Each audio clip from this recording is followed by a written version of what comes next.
ইতিমধ্যেই একটা তীব্র বিক্ষোভ ডানা বেঁধেছে, কারণ ইরানে যে কোনো মুহূর্তে এয়ার স্ট্রাইক করতে পারেন ডোনাল্ড ট্রাম্প, এটা কিন্তু একেবারে ইরানের মানুষজন তারা ধরে নিয়েছেন। এবং ইতিমধ্যে আমরা জানি যে ভারতীয় দূতাবাসের তরফ থেকেও একটা অ্যাডভাইজারি জারি করা হয়েছে।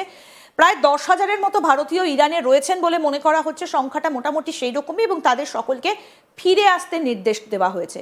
কিন্তু কোথাও গিয়ে ট্রাম্পের প্ল্যানিংটা কি, কোথাও গিয়ে খামেনেইয়ের পরিণতি কি মাদুরোর মতো হবে? মধ্যরাতে কি এয়ার স্ট্রাইক চালিয়ে তাকে তুলে আনা হতে পারে? আমরা এই বিষয়টা নিয়ে আলোচনা করব। ভারতীয় বায়ুসেনার গ্রুপ ক্যাপ্টেন কৌশিক সিনহা আমাদের সঙ্গে রয়েছেন। ক্যাপ্টেন সিনহা, কোথাও গিয়ে কি ডোনাল্ড ট্রাম্পের এইরকম কোনো প্ল্যান রয়েছে বলে আপনি মনে করেন? না, এটা হতেই পারে না, কারণ কি ইরান অনেক পাওয়ারফুল হচ্ছে। Venezuela is very small country, আর কোনো মিলিটারি পাওয়ার ছিল না ওখানে। ইরান একটা রিজনাল পাওয়ার আছে, ওয়েস্টার্ন এশিয়াতে অনেক পাওয়ারফুল নেশন আছে। তো ইউএসএ এটা কখনো ভাবতেই পারে না। ইনফ্যাক্ট আমার যে আন্ডারস্ট্যান্ডিং আছে ওতে ও কখনো ফুল ফ্লেজেড ওয়ারে যাবে না, কারণ কি ও বুঝতে পারবে না কি এটা কোথায় চলে যাবে। ইরান কাকে অ্যাটাক করবে, কোন কান্ট্রিকে অ্যাটাক করবে, পুরো ওয়েস্ট এশিয়াতে ওয়ার শুরু হয়ে যাবে। It will be something like a third world war. তো এটা সামবডি ইজ উইথ ইরান, কেন কি ইরানের পিছনে রাশিয়াও আছে, চায়নাও আছে। তো এটা একটু মুশকিল আছে কি ফুল ফ্লেজেড ওয়ার হবে, বাট লিমিটেড অ্যাটাক করতে পারে to put pressure on Iran. আর এটাই ওদের যে আছে সুপ্রিম লিডার খুমেনি, ওকে তো উঠিয়ে আনা অনেক মুশকিল আছে, কেন কি অনেক প্রোটেকশনে আছে, হাইলি প্রোটেক্টেড। তো এটা ভেনিজুয়েলার মতন কোনো ইয়ে নেই। মেবি ভেনিজুয়েলাকে করে একটু ট্রাম্পের অনেক ওভার কনফিডেন্স হয়ে গেছে কি আমরা কোথাও থেকে কোনো লিডারকে পিক আপ করতে পারি, বাট ও জানে ব্যাক অফ দ্য মাইন্ড কি ইরানে এটা পসিবল হবে না, তো এই জন্য উনি ট্রাই করবে না।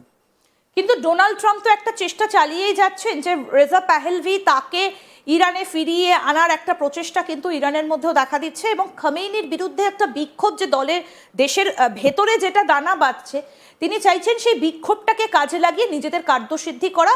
যেভাবে তারা ইরাকে একটা অপারেশন চালিয়েছিল এবং যেভাবে ইরাকটাকে আমেরিকা কুক্ষিগত করে রেখেছিল এবং শেষ করে দিয়েছে, আপনার কি মনে হয় ইরান কি ইরাকের পরিণতির দিকে এগিয়ে যাবে নাকি আটকাতে পারবে?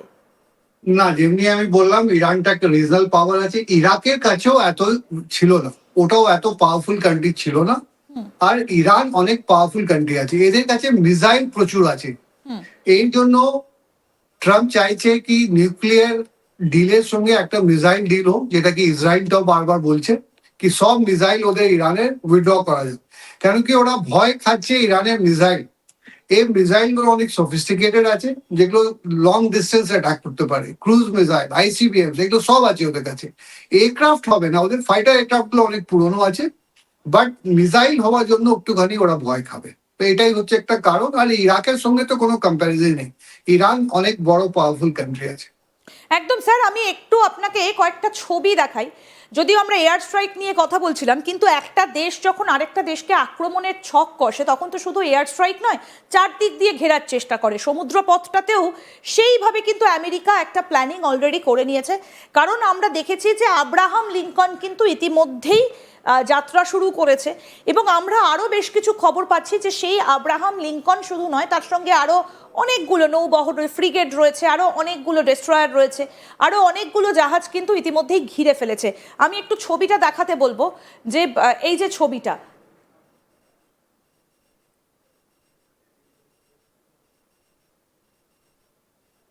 এই যে স্যার, আমি এই যে ছবিটা আব্রাহাম লিঙ্কন, নিশ্চয়ই আপনি বুঝতে পারছেন এটা দেখে। তাহলে কি পুরোপুরি একটা যুদ্ধের মেজাজ এই ডোনাল্ড ট্রাম্প, মানে তিনি কি একদম যুদ্ধটা শুরু করে দেবেন সেই ভাবনা চিন্তা থেকেই এগুলো মোতায়েন করে ফেলেছেন অনেক আগে ভাগে? এই যে আপনি দেখছেন আব্রাহাম লিঙ্কন, এর সঙ্গে আরেকটা এয়ারক্রাফট ক্যারিয়ার ওখানে এসছে, জিআর-4।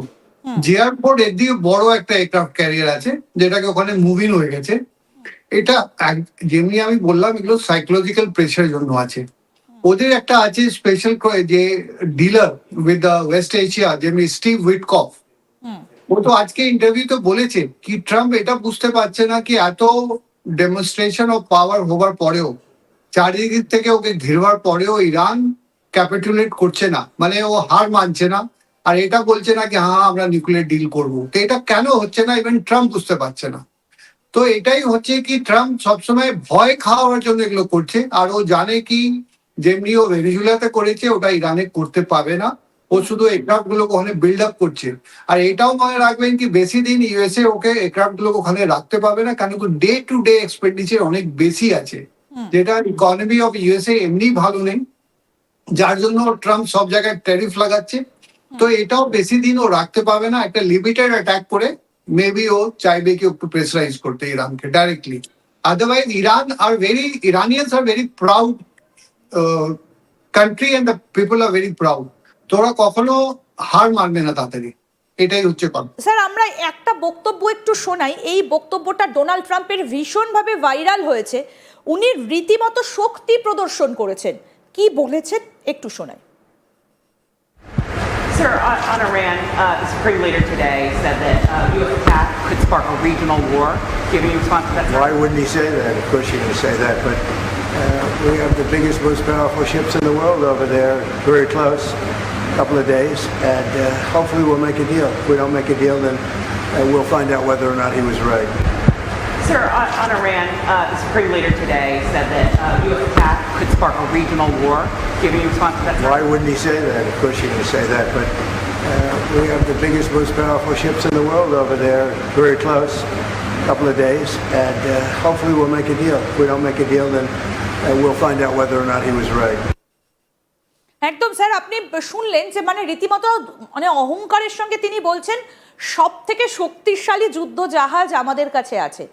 আমি এই কারণেই বক্তব্যটা শোনালাম যে ডোনাল্ড ট্রাম্প কি কোথাও গিয়ে খেয়েই পাচ্ছেন না, তিনি কি খেয়েই হারিয়ে ফেলছেন, সেই কারণেই কি কখনো বাংলাদেশ, কখনো ইরান, কখনো ভেনেজুয়েলা, কখনো কানাডা, মানে এই কারণে কি এই কাজগুলো তিনি করে যাচ্ছেন?